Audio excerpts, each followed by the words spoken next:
Couch potato. That term describes us all from time to time. After all, who doesn't like to collapse in front of a TV and just take it all in? You might even be doing that right now as you watch this. But that's a 20th century term for a 20th century medium. Now, when we experience compelling content, we can actually be inspired to act on it well beyond our living rooms. We can use this form of entertainment, games, music, movies, to transform the way that we learn, lead, and conduct business. Suddenly, we've moved from being a passive audience to being part of an active and interactive community. As we'll find out from one of the most influential creators in gaming and a leading academic who's rewriting the history of popular music, it's fundamentally about bringing people together. I'm Hanson Hossein. Welcome to Four Peaks.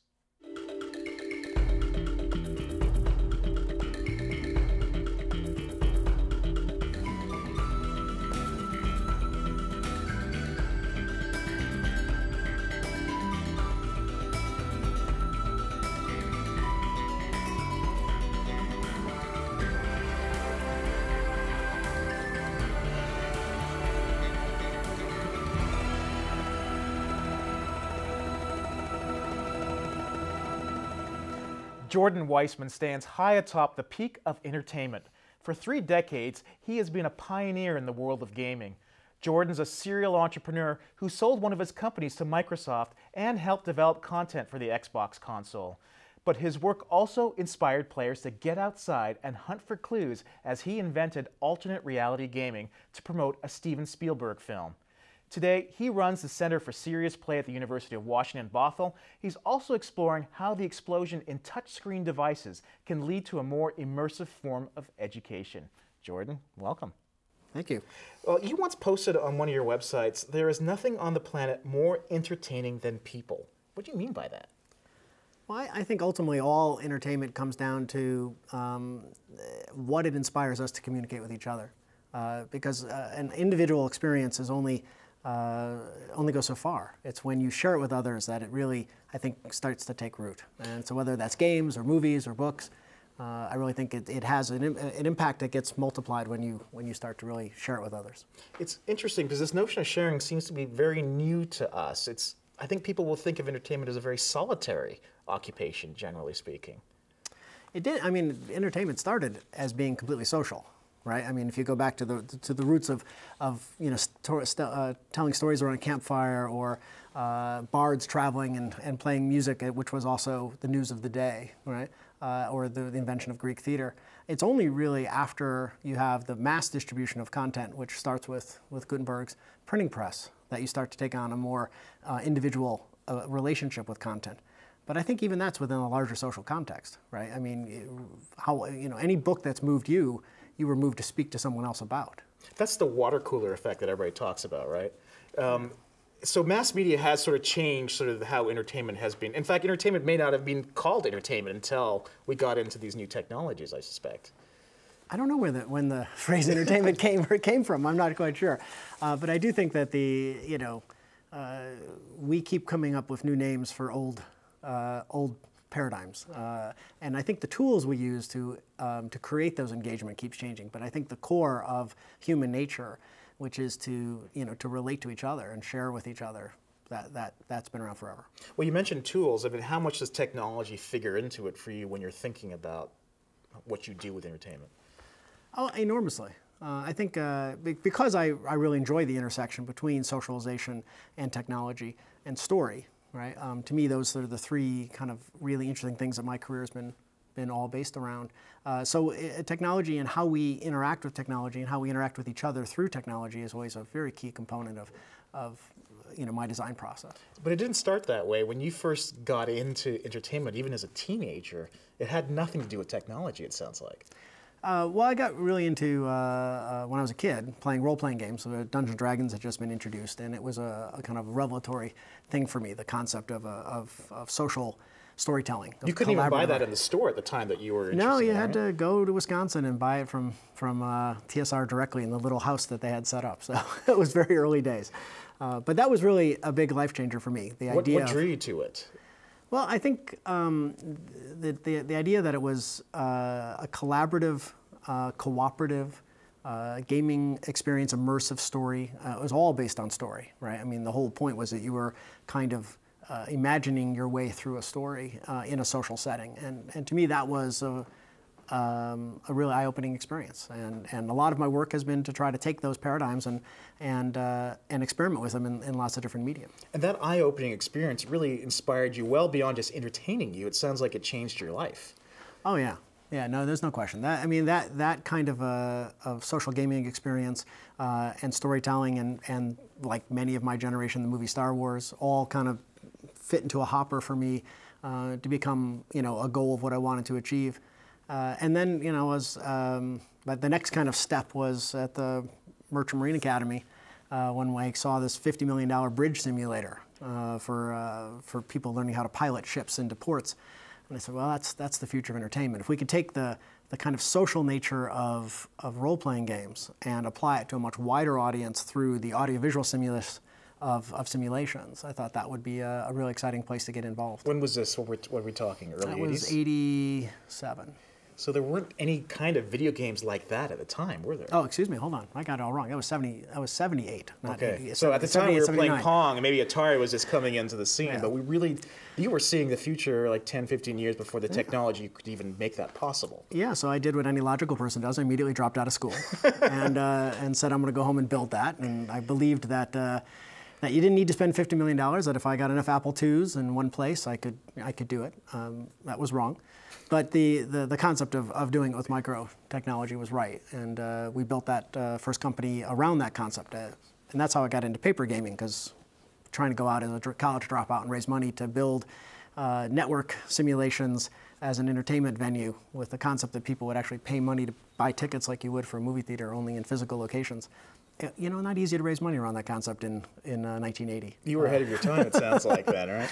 It was. So that's why we went and kind of pulled back and said, well, we'll do the paper game company and get rich overnight, and then we'll use that to fund the other company. Did you get rich overnight? No. But about 7 years later, we had finally built up enough kitty to go out and do it, and it was a very large effort. Your family must have thought you were insane, or they didn't necessarily. How could they support their son going off and this really entrepreneurial route was something that hadn't really been developed as an industry? Well, my parents have always been really supportive. My father was an entrepreneur as well, and so he understood that urge. He was disappointed that I didn't finish school, because he was the first in his family ever to finish college, and that was, I think, a hit. Luckily, my sister became a lawyer, so she went through lots of school, so that helped. But they were always very supportive. It was, and then actually, my father came to work with me about 5 years in, and at the paper game company, he joined us as kind of the business manager about 5 years in, and then we worked together for almost 20 years together. So when did video games finally begin to make sense? When did the future finally catch up with Jordan Weisman? Well, we started a project we originally called Environmental Simulations Project, ESP, and then changed its name to Virtual World Entertainment.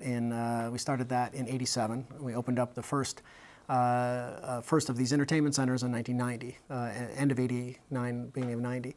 And that was the first time that people in the public had exposure to a network simulator and a 3D immersive environment. This was long before you could do any of that at home.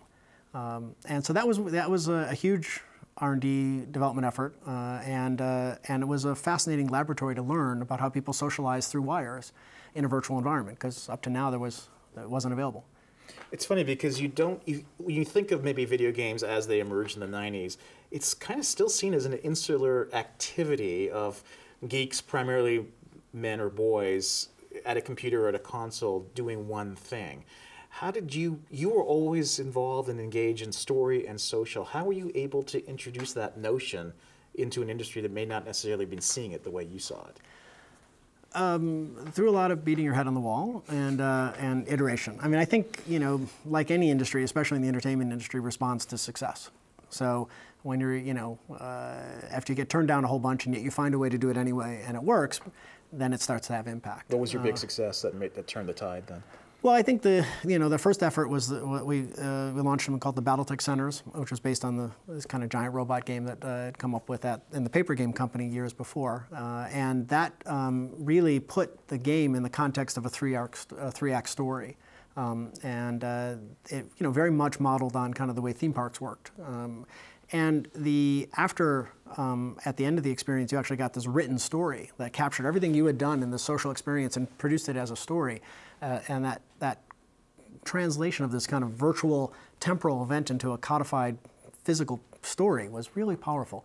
And I think that started to get people interested in the idea that really story was a big deal. And we used to have this debate all the time between myself and the guys at ID, because they were very anti-story. And I was very much story, right?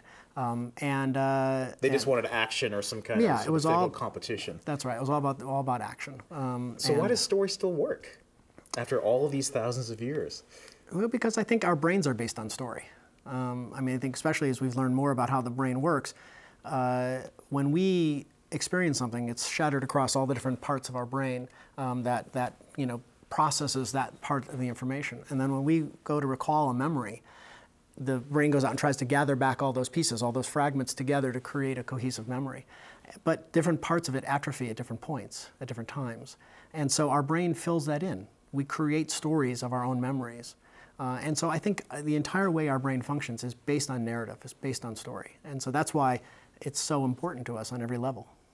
And so when you became successful with your video games and your company and managed to sell some of that off to Microsoft, you could have easily just continued to focus on video games and push that story element, but you did something else. You managed to hook up somehow with Steven Spielberg and get people out of their homes, beyond their TV set, to do something really special, and you pioneered this alternate reality gaming. Can you explain how that came about? Sure. So after that first company, the Entertainment Center company, we had sold to the Disney family. And then we took the learnings from that and applied it to the home PC market, because in the mid-90s, the PCs had developed enough processing speed and the internet enough throughput to be able to take some of the learnings we had from the centers and apply them to the PC market. And then Microsoft bought that company in '98. And so at that point, became creative director for Microsoft Entertainment. And soon afterwards, we started the development for Xbox. And as part of that, Microsoft established a relationship with Steven Spielberg and about his film, Artificial Intelligence. And so I was working on, as creative director, a number of games for that IP. But we needed a way to present a bigger world around that IP than the very personal story of a son desperate for a mother's love, which is at the core of the movie, especially for what was going to be predominantly a male audience, 18 to 35. How do you build a game around a son desperate for their mother's love? That's kind of a tough one. Well, and especially for the audience that we knew was going to be our initial audience. But that very personal, emotional story is set against a background of a world that's in transition. And so we pulled kind of the larger themes from that world, which was one that is unfortunate but recurring all through history, which is what is the definition of humanity?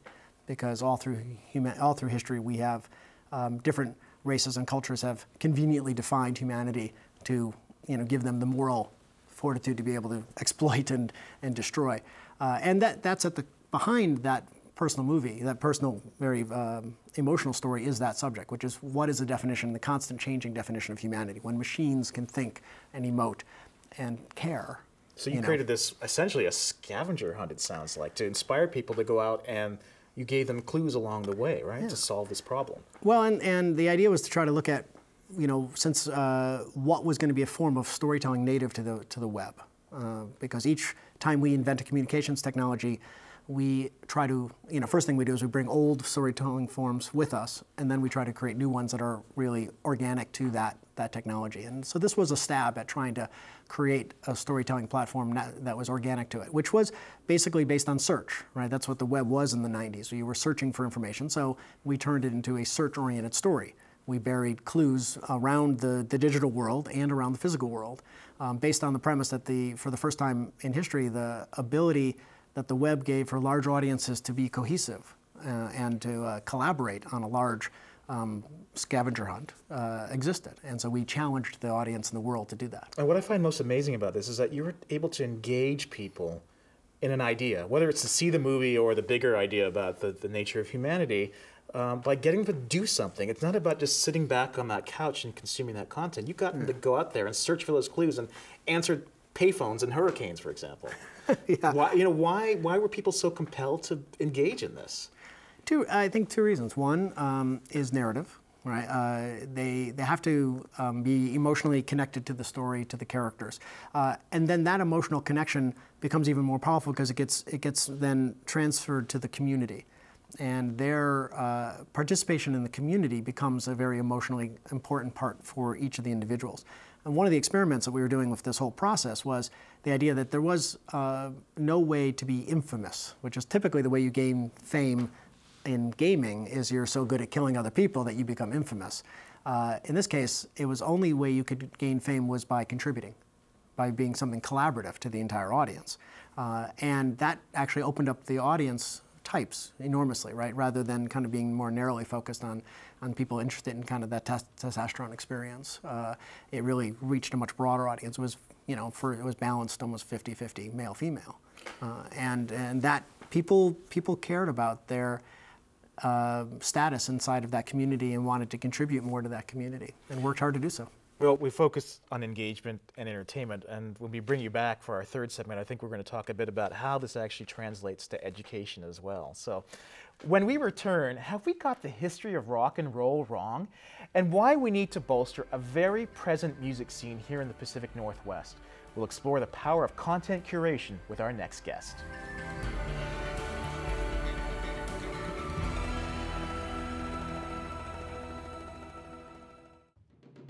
The digital revolution has turned communications upside down. It poses challenges and opportunities to professionals seeking to influence and persuade. These are our students in the Master of Communication and Digital Media program, innovators who think entrepreneurially about how to engage communities through storytelling. As creative leaders, together we're charting the future of communication. Want to join us? Find out more at mcdm.uw.edu.